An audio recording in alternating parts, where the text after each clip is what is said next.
Hello, good morning student.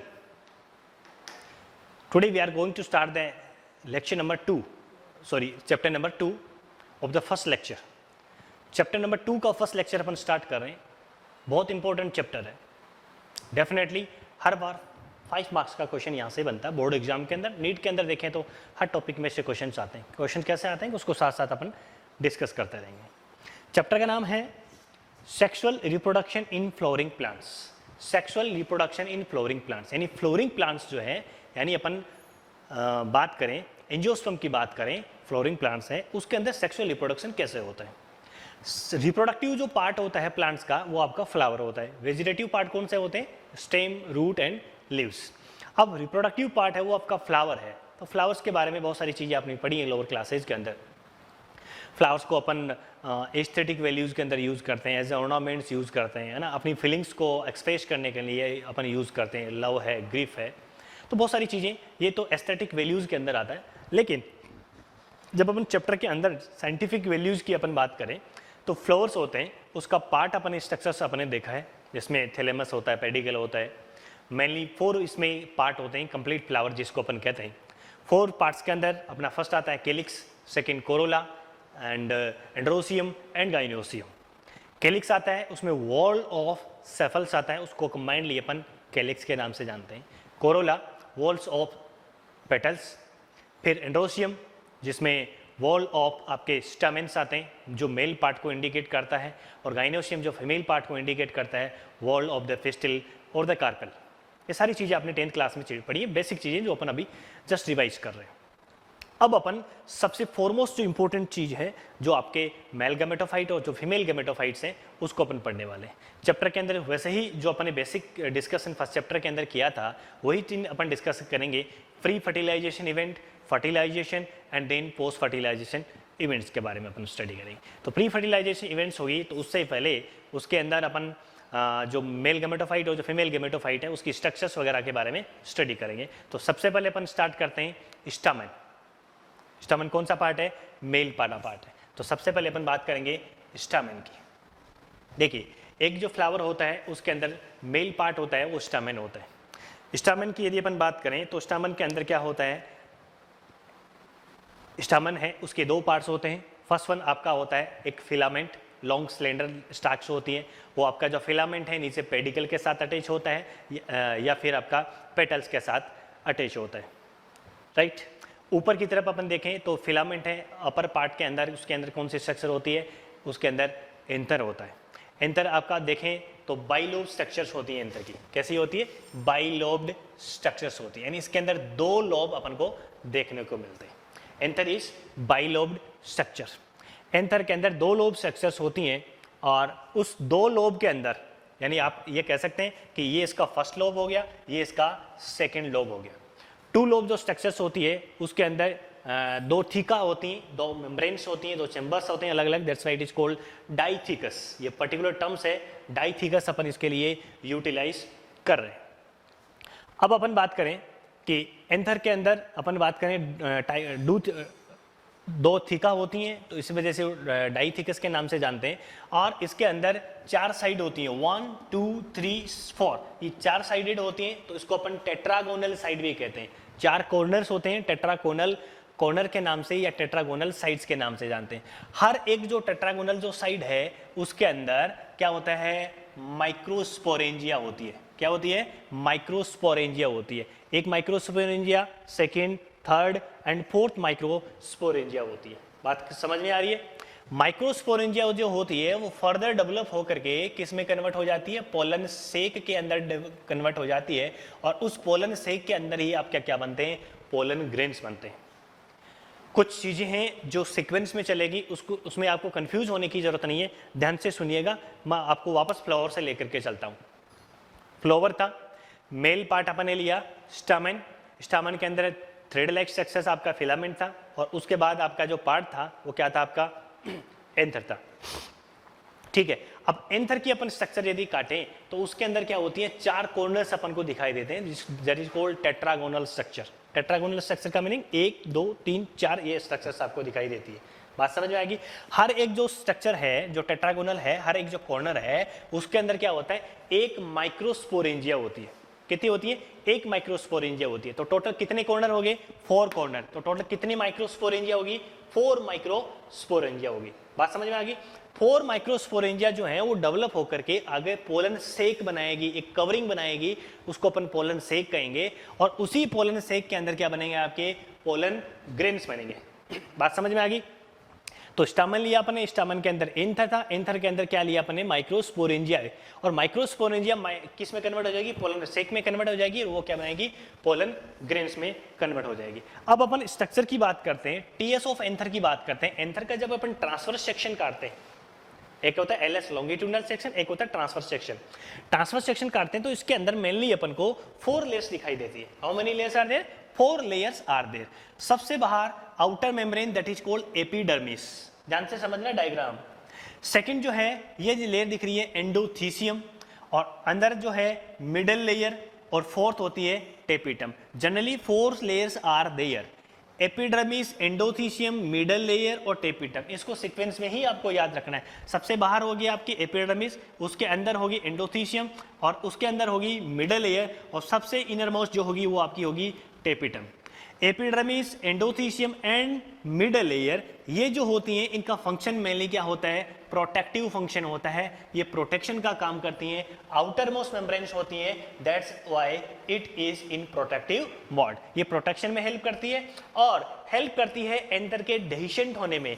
जब anther mature हो जाएगा और वहां से डेहिशेंट होगा तो उस समय क्या होगा, वहां पे जितने भी जो पोलन ग्रेन्स जो मेच्योर हुए हैं वो वहां से क्या हो जाएंगे, रिलीज हो जाएंगे। तो इस प्रोसेस में भी हेल्प करने वाली ये 3 मेम्ब्रेन्स हैं, epidermis, endothecium and middle layer.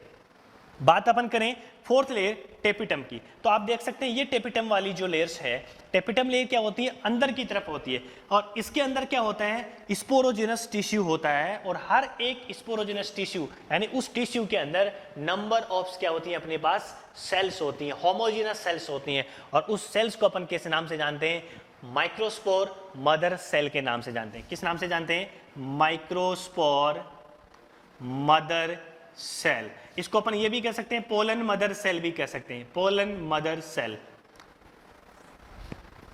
बात समझने की कोशिश करना। स्पोरोजिनस टिश्यू है, उसके अंदर माइक्रोस्पोर मदर सेल्स होती हैं, जिसको पोलन मदर सेल्स भी अपन कहते हैं। इसकी प्लोडी की बात करें तो इसकी प्लोडी क्या होती है, 2n होती है। क्या होती है, 2n होती है, यानी डिप्लॉइड कंडीशन के अंदर होती है, जिसको मियोसाइट भी अपन कहते हैं, क्योंकि आगे इसके अंदर क्या होने वाला है, उसकी मदर सेल के अंदर म्यूटिक डिवीजन होने वाला है। ये मिलकर के स्पोरोजिनस टिश्यू बनाती है, यानी इसी के अंदर यही पोलन मदर सेल्स हैं, वो आगे चल करके किसमें कन्वर्ट होंगे, पोलन ग्रेन के अंदर कन्वर्ट होंगे, या पोलन ग्रेन्स बनाएंगे। बात समझ में आ रही है, ठीक है। तो ये इस पोलन ग्रेन जो डेवलप होंगे उसको न्यूट्रिशन देने का काम कौन करता है, आपकी टेपिटम करती है। तो टेपिटम क्या करेगी, मेन फंक्शन इसका क्या हो गया, इट प्रोवाइड द न्यूट्रिशंस। ये न्यूट्रिशंस प्रोवाइड करेगा to the developing pollen grain. जो पोलन ग्रेन यहाँ पे डेवलप हो रहे हैं उनको न्यूट्रिशन प्रोवाइड करने का फंक्शन है वो टेपिटम करता है। टेपिटम की जो सेल्स होती हैं वो रिच इन साइटोप्लाज्म, साइटोप्लाज्म के रिच इन न्यूट्रिएंट्स।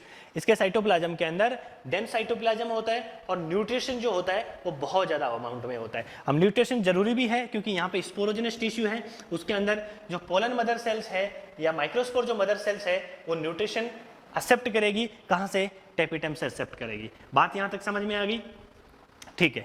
अब अपन क्या कहें, इसका एक क्रॉस सेक्शन अपन काटें, और क्रॉस सेक्शन को यदि अपन देखें तो अपन को ये वही 4 मेम्ब्रेन्स, यहाँ पे वही 4 अपन को स्ट्रक्चर्स दिखाई देती है। वो 4 स्ट्रक्चर्स कौन सी, वही मेम्ब्रेन्स अपन को दिखाई देगी। फर्स्ट आपका एपिडर्मिस हो जाएगा, सेकंड एंडोथीसियम हो जाएगा, मिडल लेयर हो जाएगी, और मिडल लेयर के बाद में ये आपकी टेपिटम आ जाएगी। और टेपिटम के अंदर ये जो सारा वाला पार्ट है वो आपका कौन सा पार्ट है, स्पोरोजिनस टिश्यू वाला पार्ट है। स्पोरोजिनस टिश्यू के अंदर ये जो आपको सेल्स दिख रही है, ये सेल्स आपकी कौन सी है, एमएमसी लिखा मैंने।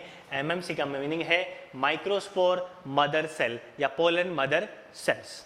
अब माइक्रोस्पोर जो मदर सेल्स है वो क्या करेगी, माइक्रोस्पोर्स में कन्वर्ट हो जाएगी। जस्ट ए मिनट, माइक्रोस्पोर जो मदर सेल है वो क्या बनाएगी, वो माइक्रोस्पोर बनाएगी। कैसे, देखते हैं अभी।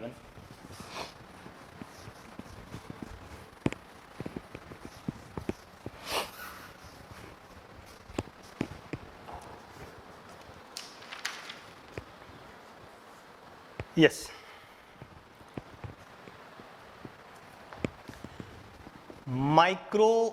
spore mother cell, that is called MMC. It is also known as PMC, pollen mother cell. Nature होती है 2n, right. Microspore mother cell, उसके अंदर क्या होगा, मियोसिस होगा. मियोसिस 2 स्टेज में कंप्लीट होगा. Meiosis first, meiosis second. Meiosis first होगा तो क्या बनेगी, 2 सेल्स बनेंगी. नेचर कैसी होगी उनकी, एनएन होगी. म्यूटिक डिवीजन रिडक्शनल डिवीजन होता है, ठीक है. उसके बाद फर्दर क्या होगा, इनसे भी 2-2 सेल्स बनेंगी. तो टोटल नंबर ऑफ सेल्स अपने पास कितनी आ जाएगी, 4 आ जाएगी. सबकी प्लोडी क्या होगी, एनएन होगी. ये वाला जो डिवीजन यहाँ पे होगा, मियोटिक सेकंड होगा, वो कैसा होगा, माइटोसिस जैसा का जैसा ही होगा. प्लोडी उसके अंदर चेंज नहीं होगी. तो अपने पास जब एक मियोसिस कंप्लीट हो जाएगा तो 4 सेल्स आएंगी. उस सेल्स को अपन क्या कहेंगे, माइक्रोस्पोर. नंबर में 4 हैं, एक साथ अटैच रहती हैं, that's why it is called microspore tetrad. अपने पास क्या बनेंगे, माइक्रोस्पोर टेट्राड कंडीशंस बन जाएगी. 4 सेल्स आएंगे अपने पास, सबकी प्लोडी क्या होगी, एनएन होगी. ये प्रोसेस है, उसको अपन माइक्रोस्पोरोजेनेसिस का नाम देंगे. Microsporogenesis. Microsporogenesis means formation of microspore from the microspore mother cell. Microspore mother cell से माइक्रोस्पोर का बनना माइक्रोस्पोरोजेनेसिस कहलाता है. बात समझ में आ गई यहाँ तक, ठीक है. अब माइक्रोस्पोर जो ये अपने पास बन गए, जो टेट्राड कंडीशन बनी है, आफ्टर सम टाइम क्या होगा, जैसे ही एंथर्स मेच्योर होना स्टार्ट होंगे, बाद में डेhiscent होंगे तो वहां से रिलीज होंगे. जब भी जैसे ही वो मेच्योर होना स्टार्ट होते हैं, ये क्या होते हैं, डिहाइड्रेट होते हैं. यहाँ से वाटर लूज होता है और ये डिसोसिएट हो जाते हैं, सेपरेट हो जाते हैं और सारे अलग अलग हो जाते हैं. और माइक्रोस्पोर किस में डिफ्रेंशिएट हो जाते हैं, पोलन ग्रेन के अंदर डिफ्रेंशिएट हो जाते हैं. अब वो माइक्रोस्पोर को अपन क्या नाम देंगे, पोलन ग्रेन नाम देंगे. वो टेट्राड कंडीशन के नहीं रह करके वो सारे के सारे क्या हो जाएंगे, सेपरेट हो जाएंगे, अलग अलग हो जाएंगे. बात यहाँ तक समझ में आ गई, ठीक है. अब अपन बात करते हैं, पोलन ग्रेन की बात आ गई तो पोलन ग्रेन की अपन स्ट्रक्चर की बात करते हैं. पोलन ग्रेन की स्ट्रक्चर यदि अपन देखें तो क्या होता है, पोलन ग्रेन के अंदर 2 मेम्ब्रेन्स होती हैं. हाउ मेनी मेम्ब्रेन्स, 2 मेम्ब्रेन्स होती हैं. यूं समझने की कोशिश करो. 2 मेम्ब्रेन्स होती है. First one outer membrane, that is called exine, और इनर मेम्ब्रेन होती है वो आपकी इंटाइन होती है. एक्साइन होती है वो किसकी बनी होती है, स्पोरोपोलेनिन. और ये किसकी बनी होती है, सेलुलोज प्लस पेक्टिन. ये स्पोरोपोलेनिन की बनी होती है. और स्पोरोपोलेनिन एक ऐसा ऑर्गेनिक सब्सटेंसेस है, एक ऐसा ऑर्गेनिक मैटर है जिसके ऊपर न तो किसी एसिड का इफेक्ट होता है, न किसी एल्कली का इफेक्ट होता है, न टेम्परेचर का इफेक्ट होता है. यानी अपन ये कह सकते हैं कि मोस्ट रेजिस्टेंट ऑर्गेनिक नेचर का ये सब्सटेंसेस स्पोरोपोलेनिन होता है, जिसके ऊपर एसिड, बेस, सॉल्ट, टेम्परेचर किसी का भी इफेक्ट नहीं होता है. इसका मीनिंग ये हो गया कि ये इस एक्साइन जो लेयर है जो स्पोरोपोलेनिन की बनी होती है, वो इस पोलन ग्रेन को रेजिस्टेंस प्रोवाइड करवाती है. अब इतनी रेजिस्टेंस इसकी होती है, दैट्स वाई, बहुत अच्छा क्वेश्चन है, कि ये फॉसिल्स के तौर पर अपन को मिलते हैं. जो फॉसिल्स होते हैं, जो जब अपन एग्जीबिशन करते हैं तो उस समय अपन को मिलते हैं, तो ये मिल सकते हैं. किसकी वजह से मिल सकते हैं, उसकी प्रॉपर्टी क्या होती है, स्पोरोपोलेनिन. क्योंकि स्पोरोपोलेनिन के ऊपर कोई भी एसिड, बेस, एल्कली का कोई भी इफेक्ट नहीं होता है, टेम्परेचर का भी इफेक्ट नहीं होता है, वो रेजिस्टेंट होती है. इसी वजह से वो लंबे समय तक अर्थ के अंदर सर्वाइव कर सकती है.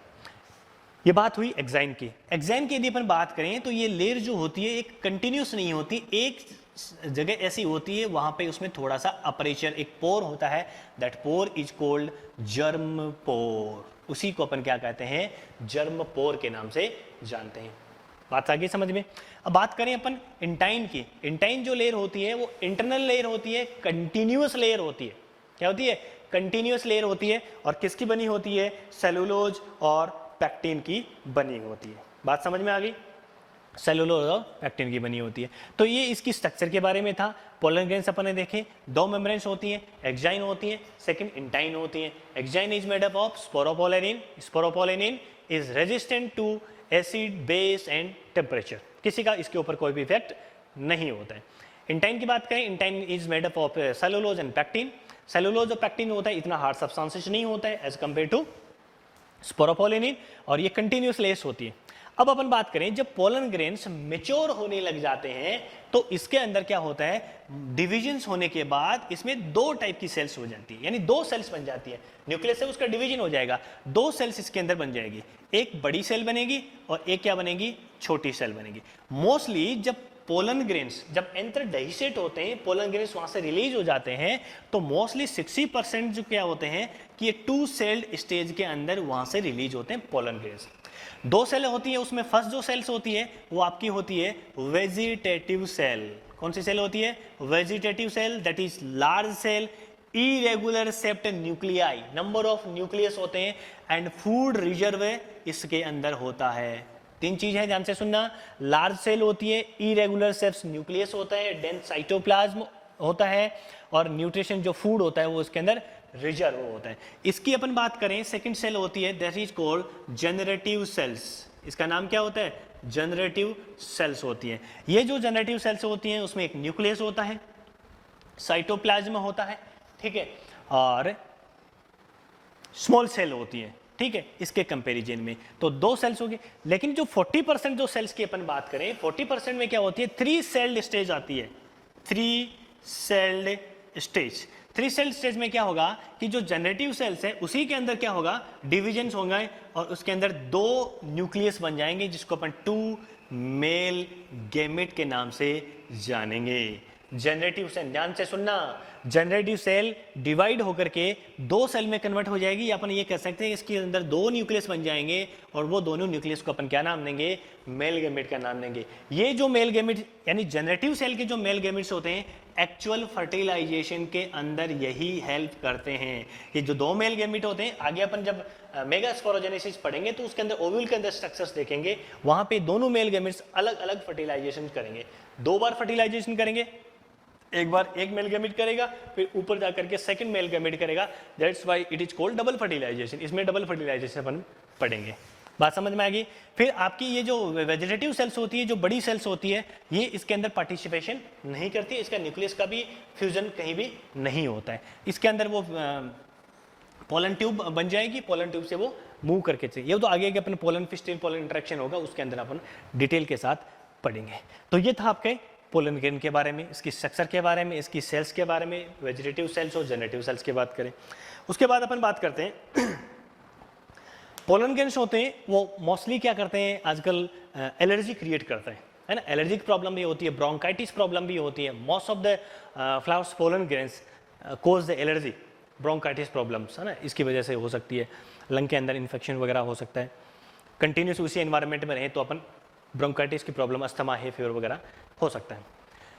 सेकेंड चीज अपन बात करें, कैरेट ग्रास, नाम सुना होगा नहीं, गाजर घास जिसको अपन कहते हैं, पार्थेनियम जो होता है, वो क्या हुआ एक्चुअल में वीट के साथ में, इसके जो एंथर्स थे वो वीट के साथ में इंपोर्ट, जब अपन ने वीट इंपोर्ट किया तो वीट के साथ में ये क्या हुए, अपने यहाँ पे इंडिया में आ गए और आजकल सब जगह ये देखने को मिल सकता है। ये भी एक पोलन एलर्जन होता है जो एलर्जी को खोज करता है। और पोलन के कुछ यूटिलाइजेशन की अपन बात करें तो पोलन ग्रेन्स के अंदर रिच न्यूट्रिएंट्स होते हैं, यानी इसके अंदर बहुत सारा न्यूट्रिएंट स्टोर होता है, तो एज ए फूड सप्लीमेंट बहुत सारी यूरोपियन कंट्रीज के अंदर लोग उसको यूज़ करते हैं, as a tablets and syrups, tablets के रूप में भी देखेंगे, सिरप्स के रूप में भी देखेंगे, लोग उसको यूटिलाइज करते हैं। बात आ गई समझ में। उसके बाद अपना इसके अंदर आता है वायबिलिटी का, पोलन ग्रेन्स की वायबिलिटी कितनी होती है। तो पोलन ग्रेन्स की वायबिलिटी की बात करें तो उसके अंदर कोई फिक्स पैटर्न्स नहीं होता है, हर फ्लावर्स के अंदर जो पोलन ग्रेन्स होते हैं उनका जो वायबिलिटी का जो पीरियड होता है वो सबका डिफरेंट होता है। राइस और वीट की बात करें तो 30 डेज का होता है लगभग, उसके बाद में वो क्या हो जाते हैं, वायबिलिटी को लूज करने लग जाते हैं। कुछ सोलेनेसी वगैरह फैमिली के जो मेंबर्स होते हैं उसकी मंथ तक होती है, तो सबका क्या होता है, डिफरेंट होता है। एक इंपॉर्टेंट चीज इसके अंदर अपन बात करेंगे क्रायो प्रिजर्वेशन की। अपने पास मान लीजिए कोई एक ऐसा फ्लावर है जिसका पोलन ग्रेन्स है, उसको अपन स्टोर करना चाहते हैं, लॉन्ग टाइम के लिए अपन स्टोर करना चाहते हैं, तो उसको अपन कैसे स्टोर करेंगे। The method is cryo preservation. Cryo preservation में क्या होता है, जैसे अपने सीड बैंक बनाते हैं, है ना, वैसे ही अपन पोलन बैंक बनाते हैं, जैसे अपन स्पर्म बैंक बनाते हैं वैसे ही अपन पोलन बैंक बनाते हैं। पोलन बैंक में अपन क्या करेंगे, पोलन ग्रेन्स को लिक्विड नाइट्रोजन के ऊपर -196 डिग्री सेल्सियस के ऊपर अपन क्या करेंगे, उसको स्टोर करेंगे। स्टोर करेंगे तो क्या होगा, लॉन्ग टाइम तक इतने कम टेम्परेचर पर अपन स्टोर करेंगे तो उसकी मेटाबॉलिक जो एक्टिविटीज वगैरह वो है वो सारी क्या हो जाएंगी, स्टॉप हो जाएंगी। और जब स्टॉप हो जाएंगी तो लॉन्ग समय तक, लंबे समय तक इसको अपन प्रिजर्व करके रख सकते हैं, मेंटेन करके रख सकते हैं। व्हेन एवर वी रिक्वायर्ड, जब भी अपन को जरूरत होती है अपन उसको निकालते हैं और ये अपनी वाइबिलिटी को वापस स्टार्ट कर, वाइबिलिटी तो पहले से ही रहती है, ये आगे कंटिन्यूसली इसकी जो एक्टिविटी होती है वो स्टार्ट हो जाती है। आई थिंक मेरी बात आपको समझ में आ गई होगी। एक बार वापस मैं समराइज इसको करवाना चाहूँगा पूरे टॉपिक को। टॉपिक अपन ने जो लिया है sexual reproduction in flooring plants लिया है। उसके अंदर अपन ने कैलिक्स है, कोरोला है और एंड्रोसियम और गाइनोसियम वाले पोर्शन थे। ठीक है, कैलिक्स कोरोला वगैरह है, उसका एक्चुअल जो रिप्रोडक्टिव पार्ट जो होते हैं वो आपके एंड्रोसियम और गाइनोसियम होते हैं। एंड्रोसियम है जिसके अंदर स्टामेन होता है, ठीक है, वॉल ऑफ द स्टामेन होता है, उसको अपन एंड्रोसियम के नाम से जानते हैं। स्टामेन है, उसके अंदर अपन क्या देखेंगे, एंथर्स देखेंगे, नंबर ऑफ एंथर्स होते हैं। एंथर के अंदर स्ट्रक्चर क्या होती है, जो थ्रेड लाइक स्ट्रक्चर होती है वो आपका फिलामेंट होता है, और ऊपर जो बाइलोब स्ट्रक्चर होती है उसको अपन एंथर के नाम से जानते हैं। स्टामन के अंदर ये एंथर हो गया।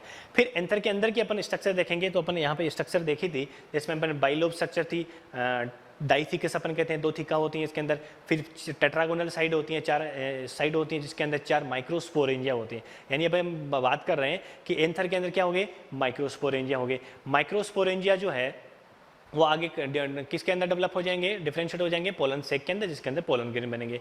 माइक्रोस्पोरेंजिया की अपन जब सेक्शन काटा, उसको काट करके देखा तो 4 लेयर्स अपन को दिखाई देती है ना। वो 4 लेयर्स क्या थी आपकी, एपिडर्मिस थी, एंडोथीशियम था, मिडल लेयर था और टेपिटम था। ठीक है, सबके अलग अलग फंक्शंस थे जो अपन ने देखे।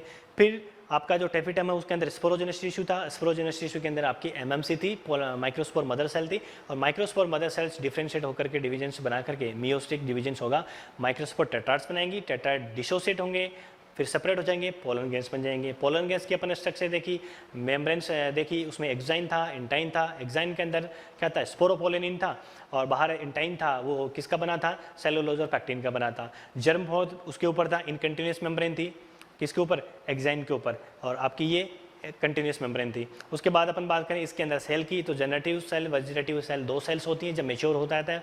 मोस्टली 60% के अंदर 2 सेल स्टेज होती है, और 40% के अंदर क्या होता है, ये जेनेटिक सेल डिवाइड होकर के 2 मेल गैमेट्स और बना लेती है। ठीक है, ये सब पोलन ग्रेन्स के बारे में कुछ एलर्जिक प्रॉब्लम्स क्रिएट करते हैं, और एज ए फूड सप्लीमेंट भी अपन यूज करते हैं, और वाइबिलिटी की अपने लास्ट में बात की। ये सब समराइज फॉर्मेट था जो मैंने आपके सामने रिप्रेजेंट किया है। इसके बारे में आप ध्यान से सोचें, एनसीईआरटी की बुक को पढ़ें, लेक्चर्स को देखें, सारा टॉपिक एकदम कॉन्सेप्ट क्लियर हो जाएगा। नेक्स्ट जो अपन बात करेंगे वो अपन बात करेंगे मेगास्पोरोजेनेसिस की, फीमेल गेमेटोफाइट की बात करेंगे। उससे पहले इसका जो कॉन्सेप्ट है आपके दिमाग में क्लियर होना चाहिए, उसके बाद अपन उस कॉन्सेप्ट की बात करेंगे। थैंक यू, जय हिंद, जय भारत, बहुत बहुत धन्यवाद।